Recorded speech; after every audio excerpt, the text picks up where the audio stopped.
Halo semuanya, balik lagi di channel Billy Zone. Di episode kali ini kita bakal kupas tuntas kelanjutan seru dari light novel Hazurwaku atau Failure Frame yang pastinya makin bikin penasaran. Siap-siap ya, karena bakal ada momen-momen krusial. Kita bakal lihat gimana Touka akhirnya ngambil keputusan berat yang ngubah takdir hubungannya dengan F demi kebahagiaan Liz. Nah, yang paling ditunggu-tunggu nih bakal ada pengakuan mengejutkan dari Seras yang udah lama banget dia pendem. Ini bukan sekadar pengakuan cinta biasa, tapi pengakuan atas tindakannya di gua waktu itu. Yup, soal ciuman yang bikin kita semua bertanya-tanya, gimana Touka ngerespon pengakuan penuh rasa bersalah itu? Ini bakal jadi momen penting yang ngubah dinamika hubungan mereka loh. Dan bisa dibilang jadi titik balik romansa mereka. Sementara itu, di sisi lain Ayaka dan para pahlawan lain lagi ngadepin situasi pelik setelah pertempuran sengit melawan pasukan iblis. Ada yang selamat secara ajaib, ada yang berubah drastis, dan ada pertemuan panas sama Dewi Vicious yang penuh drama dan intrik manipulatif. Belum lagi Kirihara bakal nunjukin sifat aslinya yang makin menjadi-jadi, yang bikin Ayaka harus ngambil sikap tegas dan mungkin aja berujung konflik. Dan jangan lupa, ada manuver cerdik dari Hijiri yang melibatkan pengakuan tak terduga demi mengelabui mata-mata Dewi. Penasaran kan gimana kelanjutannya? Apakah keputusan Touka tepat? Gimana akhir dari pengakuan Seras dan respons Touka? Dan gimana nasib para pahlawan setelah ini? Makanya jangan kemana-mana, tonton terus videonya sampai habis. Dan seperti biasa, jangan lupa buat like, share, dan yang paling penting, subscribe channel Billy Zone biar kalian gak ketinggalan cerita seru lainnya. Yuk langsung aja kita masuk ke ceritanya. Cerita dibuka dengan Touka dan kawan-kawan yang tiba-tiba udah ada di rumah Erika via teleportasi. Touka langsung ngecek kondisi semua anggota timnya, Seras, F, Slay, dan Pigimaru, semuanya aman sentosa. Mereka juga mastiin semua barang bawaan penting ikut terbawa. Gak lama Eve dengan pendengarannya yang super ngasih tahu ada suara golem yang mendekat. Bener aja, sesosok golem muncul bareng Liz yang udah pakai celemek. Liz kelihatan seneng banget ngeliat mereka semua kembali, terutama F yang dia panggil kakak. Suasana haru langsung terasa. Liz juga menyapa Touka dan Seras dengan lega. Slay dan Pigimaru juga nggak ketinggalan nunjukin rasa seneng mereka ke Liz yang dibales dengan elusan sayang.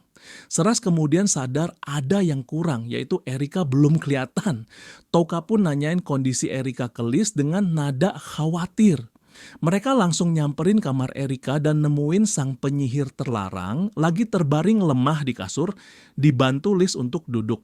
Ternyata kondisi Erika drop parah gara-gara dia memaksakan diri ngomong lewat familiarnya buat ngasih informasi penting ke Touka pas pertempuran.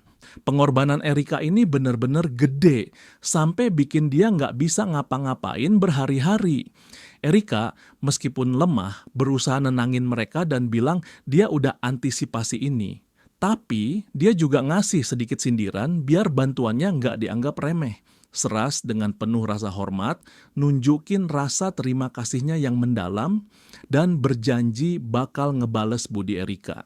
Erika lalu mastiin ke Touka apakah misinya berhasil, yang dijawab iya sama Touka. Terungkap juga kalau Liz lah yang selama ini ngerawat Erika pas Touka dan yang lain pergi. Erika muji banget kebijaksanaan dan bantuan Liz. Touka juga ngasih apresiasi ke Liz sebagai anggota brigade penguasa lalat yang bisa diandalkan. Liz jadi tersipu malu dapet pujian gitu. Erika juga ngasih pujian balik ke Touka atas kepemimpinannya. Setelah itu Erika nyaranin mereka buat istirahat karena kelihatan capek banget dan dia sendiri juga butuh waktu buat pulih. Tapi sebelum bubar, Touka punya pertanyaan penting. Dia pengen tahu seberapa besar kebencian Erika ke Dewi. Mendengar pertanyaan Touka, wajah Erika langsung berubah menahan amarahnya dan menjawab, benci setengah mati.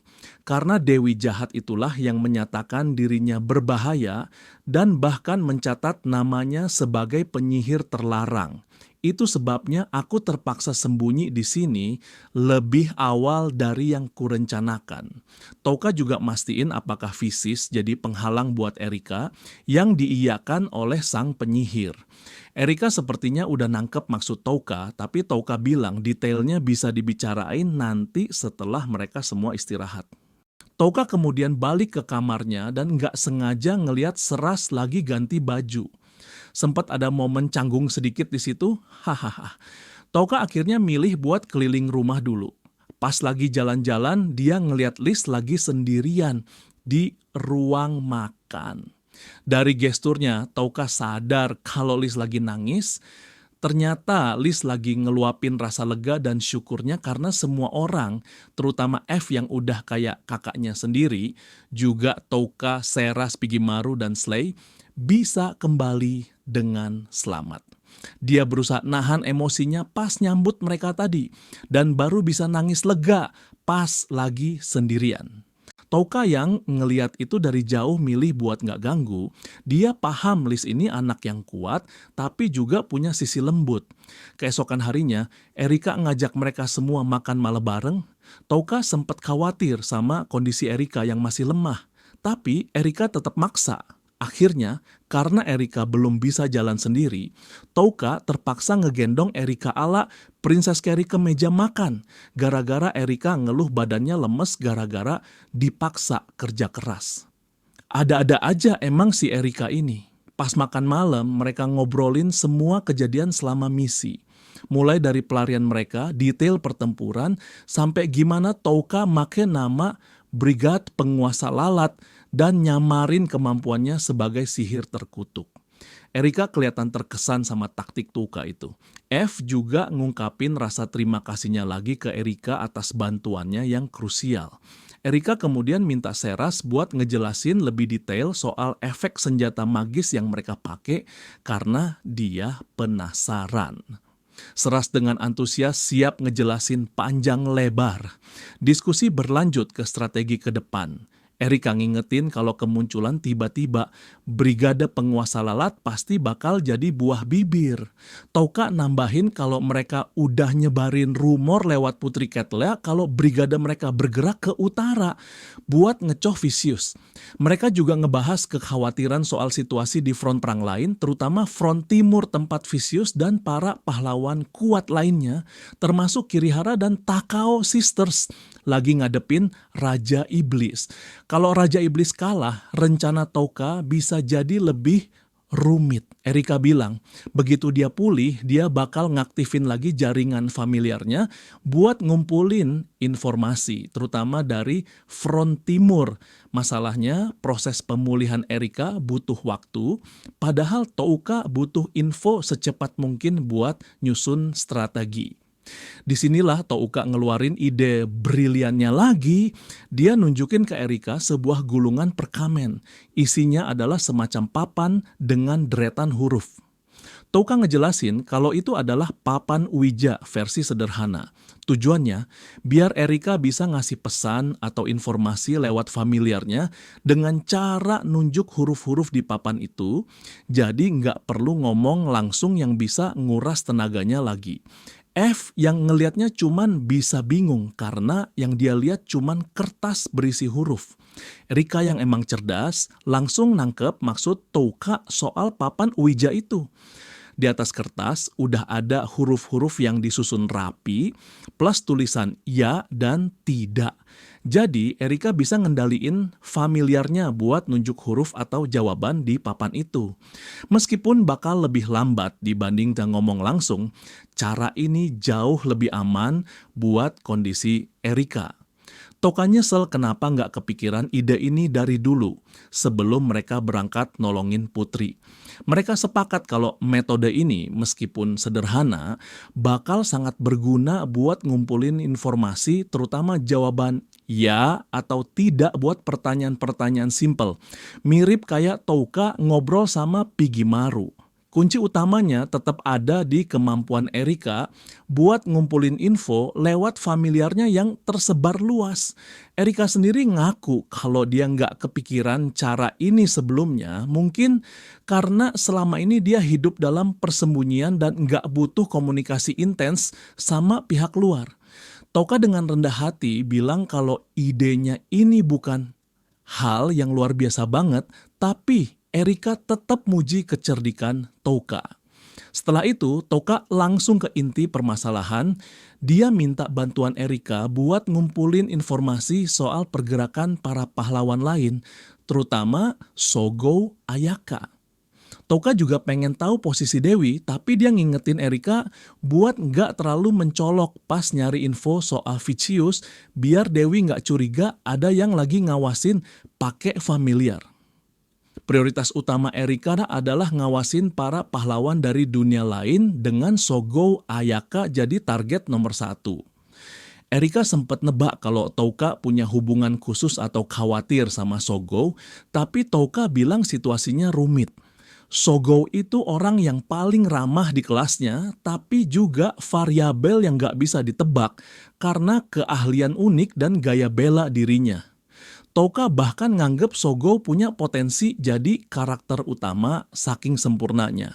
Selain Sogo, ada Takao Sisters yang juga jadi perhatian. F yang pernah ketemu salah satu dari mereka, Hijiri setuju kalau cewek itu nggak bisa diremehin. Erika pun nyatet buat fokus ngawasin Sogo dan Takao Hijiri. Pahlawan kelas S lainnya, Kirihara, juga masuk daftar pantauan. Touka ngerasa Kirihara ini bakal susah banget diajak kerjasama. Touka sadar kalau para pahlawan ini bisa berkembang pesat kekuatannya, jadi informasi terbaru soal mereka itu krusial banget. Buat pahlawan kelas A kayak Oyamada dan Yasu yang hilang pas pertempuran di Benteng Putih Perlindungan, Touka pengen tahu nasib mereka apakah masih hidup atau udah tewas. Dan dari pahlawan kelas B ada satu nama yang disebut Touka. Ikusaba Asagi. Meskipun cuma kelas B, Touka nganggap Asagi ini cerdas dan punya kemiripan sama dirinya. Selesai makan malam, Touka ngajak F ngobrol berdua. Mereka jalan keluar di bawah cahaya bulan di negeri monster bermata emas. F, bisakah kita bicara sebentar? Ujar Touka.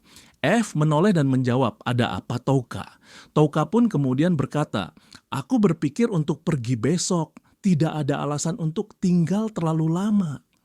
Disinilah Touka ngasih pengumuman yang mengejutkan buat Eve. Touka bilang kalau perjalanan mereka bersama berakhir di situ untuk sementara waktu. Eve jelas kaget. Dia nggak nyangka bakal pisah secepat ini. Dia bahkan nanya apa ada yang salah sama performanya pas pertempuran. Touka ngejelasin kalau ini bukan soal performa. Dia ngingetin Eva soal perjanjian awal mereka. Eve ngebimbing mereka ke rumah penyihir dan Touka ngasih kekuatan tempur. Kesepakatan itu udah selesai pas mereka sampai di rumah Erika. F ikut ke utara pun karena pengen bales budi ke Seras. Dan sekarang tujuan Seras udah tercapai berkat bantuan Eva. Jadi secara teknis, F udah nggak punya hutang apa-apa lagi dan nggak ada kewajiban buat ikut perjalanan balas dendam Touka. F sempat argumen ngingetin kalau Erika aja masih ngebantu Touka. Tapi Touka ngejelasin kalau Erika punya motif pribadi buat benci Vicious. Touka lalu nanya balik ke Eve apa motif Eve buat ngelawan Vicious, mengingat kematian orang tua dan klannya nggak ada hubungan langsung sama Sang Dewi. Eve nggak bisa jawab. Touka lalu ngebawa nama Liz ke dalam percakapan. Dia ngingetin Eve soal keinginan Eve buat hidup damai bareng Liz. Touka ngaku kalau dia ngasih izin Eve buat pakai kristal teleportasi buat kabur pas pertempuran itu. Karena dia nggak bisa ngejamin keselamatan Eve dan dia tahu betapa pentingnya Liz buat Eve. Touka cerita soal masa lalunya sendiri, gimana kenangan indah bareng orang tua angkatnya bikin dia ngerasa bahagia. Dia nunjukin kalau Eve belum punya banyak kenangan indah bareng Liz karena Liz udah ngalamin banyak kesulitan sejak kecil. Touka ngerasa Eve harus lebih mikirin perasaan Liz sekarang, bukan perasaannya sendiri. Touka yakin Liz saking baiknya bakal ngebolehin Eve pergi meskipun sebenarnya pengen Eve tetap di sisinya. Dengan tegas Touka sekali lagi bilang kalau perjalanan mereka bersama berakhir di situ. F akhirnya nerima keputusan Touka. Dia sadar kalau selama ini mungkin kurang mikirin perasaan Liz. F bahkan sempat ngetuk kepalanya sendiri, ngaku kalau dia emang lambat sadar soal hal-hal kayak gitu. Meskipun begitu, F tetap bilang kalau Touka butuh bantuannya, dia siap dipanggil. Dia juga nggak mau dicopot dari posisinya sebagai anggota Brigade Penguasa Lalat. Touka setuju. Mereka berjabat tangan saling jangan ngucapin semoga sukses. Tapi sebelum tangan mereka benar-benar lepas, Touka nahan tangan F. Dia bilang, kalau F tinggal di sini, F nggak butuh lagi gelang yang selama ini nyembunyiin identitasnya. Di rumah penyihir yang terpencil ini, nggak bakal ada yang bisa nemuin Eve. Touka nyentuh gelang di lengan Eve dan bilang, kamu harus menjadi dirimu yang sebenarnya. Setelah itu, Touka ngobrol sama Seras soal keputusannya tentang Eve. Seras yang baru selesai mandi dan kelihatan seger ngerti keputusan Touka. Dia sendiri ngaku sempat lupa sama perjanjian awal mereka sama F karena rasanya perjalanan mereka bakal berlangsung selamanya. Tapi dia setuju kalau Liz pasti bakal seneng dengan keputusan ini. Touka nambahin kalau Eve yang tinggal di sana juga bisa ngelindungin Erika. Yang paling penting, Touka nggak mau ngelibatin orang baik kayak Eve dan Liz lebih jauh ke dalam jalan balas dendamnya yang berbahaya. Touka lalu nanya ke Seras, gimana dengan dirinya? Apakah Seras mau ikut pergi atau tinggal? Seras tanpa ragu ngejawab kalau dia adalah ksatria Touka dan berniat ngikutin Touka sampai akhir perjalanannya. Touka cuma ngejawab, benar. Dia bilang kalau dia udah cukup denger komitmen Seras dan nggak bakal nanya lagi. Tapi dia juga jujur kalau dia nggak bisa janji bakal selalu bisa ngelindungin Seras. Touka ngejanjiin ke Seras kalau dia bakal ngelakuin segala cara buat ngejaga Seras tetap aman. Dia juga bilang kalau dia berniat ngejaga Seras sampai akhir, selama Seras nggak keberatan. Seras dengan sedikit gugup tapi penuh keyakinan, ngejawab kalau dia sama sekali nggak keberatan. Malah dia nggak bisa minta apa-apa lagi kalau Touka bersedia ngejaga dia sampai akhir.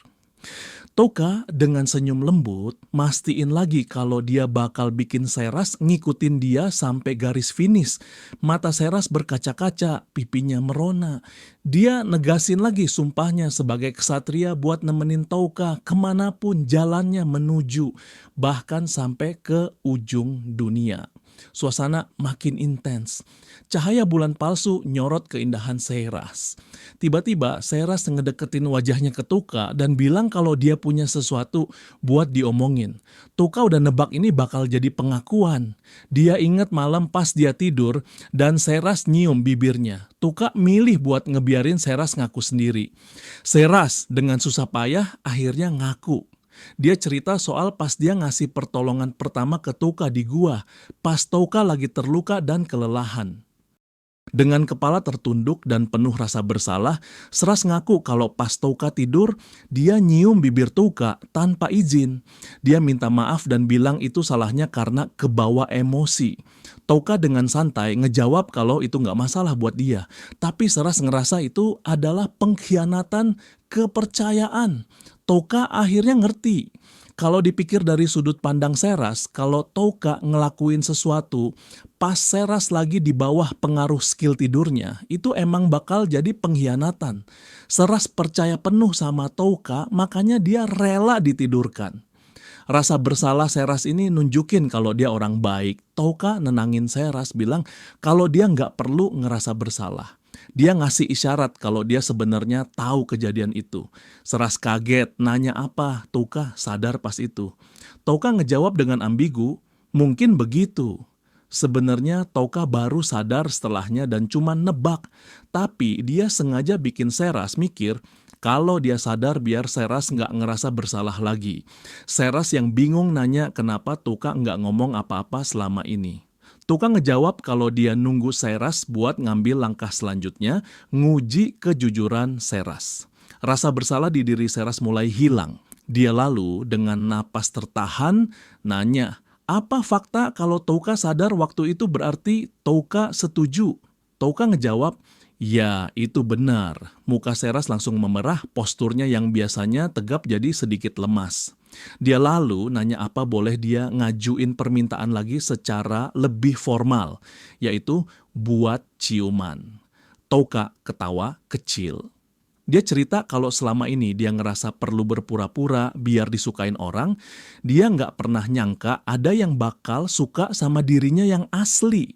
Dia juga ingat kata-kata ayah angkatnya soal gimana ayah angkatnya dulu ragu pas dideketin cewek paling populer di akademi, tapi akhirnya berani ngadepinnya dan sekarang bahagia. Touka terinspirasi dari cerita itu, akhirnya bilang, aku ingin menciummu. Seras dengan gemetar nanya apa Touka beneran gak masalah sama dia. Touka ngejawab, aku juga menyukaimu, Seras. Apakah ada masalah dengan itu? Seras dengan suara pelan ngejawab, tidak. Dia ngedeket tapi Touka yang lebih dulu nyampe dan nyium bibir Seras. Dunia serasa berhenti buat mereka berdua. Setelah ciuman panjang, mereka pisah. Seras nyentuh bibirnya, mukanya masih panas. Dan nanya apa, mereka beneran baru aja ciuman. Touka nanya apa, Seras bisa tidur. Seras diam sejenak, lalu geleng-geleng kepala. Telinganya yang memerah nunjukin kalau dia malu banget. Touka nebak kalau Seras pengen lebih. Tapi sebelum melangkah lebih jauh, Touka bilang ada yang perlu dibicarain. Dia ngingetin soal ucapan Erika kalau Touka nggak terlalu tertarik sama cewek. Touka cerita soal orang tua kandungnya yang sering ngelakuin hal-hal intim di depannya tanpa peduli. Pengalaman itu bikin Touka ngerasa jijik sama hal-hal berbau seksual.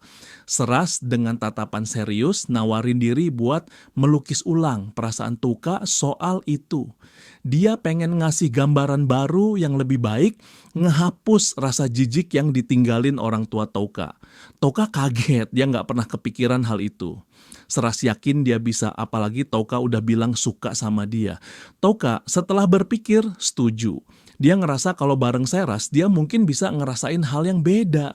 Meskipun dia nggak yakin bakal berhasil, Seras nyemangatin buat dicoba aja. Touka cuma bisa kagum sama Seras. Keesokan harinya, Touka ngasih tahu Lis kalau perjalanan mereka bersama udah berakhir. Awalnya Lis sedih, tapi akhirnya dia nerima. Touka inget pengalaman Seras yang nyesel, gak sempet ngucapin selamat tinggal, jadi dia sengaja ngasih waktu buat Lis buat ngucapin perpisahan yang layak. Meskipun ini perpisahan, bukan berarti mereka nggak bakal ketemu lagi. Lis Eve yang udah balik ke wujud macan tutulnya, dan Seras lagi main bareng Piggy Maru dan Slay di luar rumah. Erika nyamperin Touka yang lagi ngeliatin mereka dari jendela, nanya kenapa Touka nunda keberangkatannya sehari. Touka ngejawab kalau dia pengen ngasih Lis waktu buat perpisahan. Erika nebak kalau Touka punya perhatian khusus ke Lis. Touka ngaku kalau Lis ngingetin dia sama dirinya di masa lalu, dan dia ngerasa dengan bersikap baik ke Lis, dia kayak nyelamatin dirinya di masa lalu. Erika lalu nanya apa ada alasan lain Touka nunda pergi. Touka ngaku kalau beberapa anggota timnya, terutama Slay, masih kelihatan capek. Dia sadar sebagai pemimpin, dia harus tahu kapan nyuruh anak buahnya istirahat. Slay udah kerja keras banget pas misi nyelamatin Putri, jadi Touka pengen ngasih dia istirahat sehari penuh. Touka sempat mikir buat ninggalin Slay di rumah Erika, tapi dia sadar kalau Slay bisa jadi penentu kemenangan di pertempuran mendatang. Kemampuan Slay itu unik dan gak bisa digantiin, beda sama F yang kemampuannya bisa dilakuin Touka meskipun gak sebagus Eve. Erika setuju, dia juga ngelihat Slay kelihatan lebih tangguh sekarang dan kayaknya gak secapek yang Touka kira. Slay juga lebih dekat sama Touka dan Seras. Touka negasin kalau dia nggak bakal maksain Slay lagi. Perjalanan ini adalah balas dendamnya, jadi kalau dia mau minta Slay ngelampauin batas, dia sendiri harus ngelampauin batasnya dulu. Erika muji sikap Touka itu dan bilang Touka boleh istirahat di sana selama yang dia mau. Touka ngehargain tawaran Erika dan bilang dia pengen ngasih Seras dan Pigimaru waktu istirahat lebih. Pelan tapi pasti, itu prinsipnya. Touka negasin pentingnya istirahat. Kalau mereka nggak terlalu capek, semua yang mereka lakuin bakal lebih efisien. Dia juga nyadar kalau Seras butuh istirahat mental setelah semua ketegangan yang dia alamin, apalagi setelah ketemu lagi sama sang putri. Erika, yang lagi ngeliatin Seras meluk Lis dengan lembut, tiba-tiba nanya ke Touka apa ada sesuatu yang terjadi antara Touka dan Seras semalam. Touka ngejawab santai kalau mereka cuma mastiin lagi apa yang mereka berdua pikirin. Setelah diam-diaman sejenak, Touka ganti topik. Dia punya pertanyaan buat Erika meskipun dia bilang ini cuma rasa penasaran aja. Erika dengan gaya khasnya ngebolehin Touka nanya apapun. Touka akhirnya nanya, kenapa sejak kita ketemu kau belum pernah tersenyum sekalipun? Erika sempat kaget terus ngejawab kalau itu yang bikin Touka tertarik. Touka penasaran apa itu emang kepribadian Erika atau ada alasan lain. Erika ngejelasin alasan resminya adalah karena dia udah lama tinggal sendirian, jadi lupa caranya senyum. Tapi alasan sebenarnya, dia udah bersumpah gak bakal senyum atau ketawa lagi selama Dewi Vicious masih berkuasa. Dia bersumpah bakal senyum lagi pas Vicious udah dikalahin sampai babak belur. Makanya kalau Erika nemuin sesuatu yang lucu, dia cuma bilang konyol sebagai cara buat nahan diri. Kata konyol itu jadi simbol tekadnya. Touka ngerti sekarang. Erika nggak bisa senyum selama Vicious masih ada. Alasan Erika ngumpulin informasi lewat familiar juga bukan cuman buat tahu soal dunia, tapi lebih buat mastiin dia nggak kelewatan info soal keberadaan Vicious. Erika bener-bener benci sama Dewi itu. Dia sebenarnya pengen lebih nikmatin dunia luar, tapi nggak bisa selama Vicious masih ada. Tapi Erika juga ngingetin Touka kalau dia nggak bisa ikut berpetualang sekarang karena kontraknya sama pohon keramat. Touka cuma bisa ngandelin familiar Erika. Touka lalu bilang kalau dia berniat ngelihat senyum Erika sebelum waktunya di dunia ini selesai dengan cara ngancurin Vicious. Erika, meskipun bilang omongan Touka itu sok, diem-diem ngucapin terima kasih. Touka sempat ngelihat Erika malu sesaat, sesuatu yang langka banget.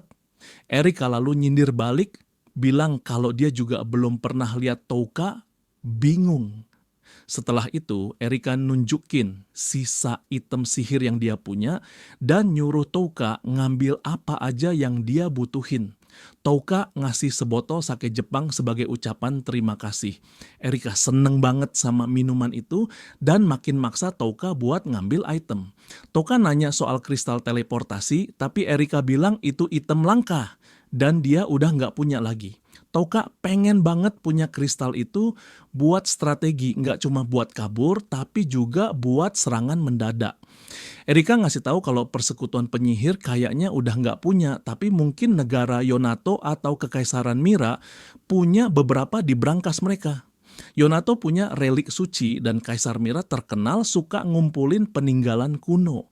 Masalahnya banyak item sihir kuno yang gak jelas fungsinya dan mungkin cuma sekali pakai, jadi negara-negara cenderung nyimpen aja daripada ngerisikoin buat ngetes. Item sihir berharga dari persekutuan penyihir juga pada dasarnya udah jadi milik Dewi kecuali Yonato dan Mira yang berhasil ngehindar. Soal kolektor pribadi, Erika dengan bercanda bilang mungkin kolektor terhebat itu ya dirinya sendiri. Touka setuju ngeliat tumpukan item. di depan mereka. Touka juga sempat nanya-nanya soal negeri di ujung dunia ke Erika sebelum akhirnya keluar nemuin yang lain. F bisikin Touka kalau Liz pengen ngobrol dan ngucapin terima kasih. Touka akhirnya ngabisin waktu sebelum makan malam bareng Liz. Liz cerita banyak hal dan Touka dengerin dengan sabar. Obrolan ringan itu ternyata bikin Touka ngerasa bebannya sedikit terangkat. Liz juga kelihatan jauh lebih lega dan seneng bisa ngobrol sama Touka. Touka ikut seneng ngeliat Liz bisa senyum lepas kayak gitu. Setelah makan malam, mereka ngobrol di ruang makan sampai ngantuk. Satu persatu pamit buat mandi dan tidur. Erika udah mabuk dan tidur duluan. Piggy Maru dan Slay tidur di kamar Liz. Golem-golem Erika juga udah dibawa tidur. Akhirnya cuman tinggal Touka dan Seras di meja, masih ada piring kotor. Mereka berdua mulai beresin meja. Touka nyadar kalau kamar mereka sekarang jauh lebih rapi. Dia nanya apa, Seras udah cukup istirahat, dan Seras ngejawab iya, fisik maupun mental. Touka nyuruh Seras mandi duluan, tapi Seras nolak. Dia bilang gak ada ksatria yang ninggalin tuannya nyuci piring. Touka bercanda nyuruh Seras jadi yang pertama, tapi Seras tetap kekeuh. Touka muji Seras yang makin blak-blakan. Yang diakui Seras dia belajar dari Touka. Seras lalu dengan pipi merona ngusulin solusi mereka mandi bareng. Touka setelah apa yang terjadi semalam akhirnya setuju. Di pemandian air panas mereka berdua pakai handuk mandi. Erika udah nyiapin handuk itu kalau mereka nggak mau telanjang bulat. Touka nanya kenapa Seras masih malu pakai handuk padahal semalam udah oke-oke aja. Seras cuma bisa ngeluarin gelembung dari mulutnya saking malunya. Touka bisa ngeliat lekuk tubuh Seras yang berendam di air jernih. Dia heran kenapa tubuh Seras nggak terlalu berotot padahal sering berantem. Dia iseng nyubit biceps Seras yang bikin Seras kaget. Seras minta maaf karena salah paham sama niat Touka. Dia ngejelasin kalau jadi berotot itu bukan satu-satunya cara buat jadi kuat, kelenturan juga penting. Touka juga bilang kalau dia nggak terlalu berotot mungkin karena pengubah statusnya nggak terlalu ngaruh ke penampilan fisik. Seras lalu nawarin Touka buat nyentuh ototnya lagi di mana aja. Suasana jadi agak canggung, mereka akhirnya mutusin buat cepet-cepet keluar. Malam terakhir mereka di rumah penyihir pun berlalu. Siang keesokan harinya, persiapan keberangkatan mereka selesai. Erika, F, dan Liz nganterin mereka di tepi danau, tempat biasa mereka masuk ke wilayah penyihir. Touka berencana buat nembus sisi barat negeri monster bermata emas buat ngehindarin perhatian. Erika ngasih peta dan yakin mereka bakal baik-baik aja. Tanpa F, mereka nggak bakal punya peta holografik lagi. Mereka mutusin buat langsung ke barat dari sana, karena rute lain bakal terlalu jauh dan makan waktu. Touka sadar selama dunia masih disibukin sama Raja Iblis, dia bisa gerak lebih leluasa. Waktu ini harus dimanfaatin seefisien mungkin.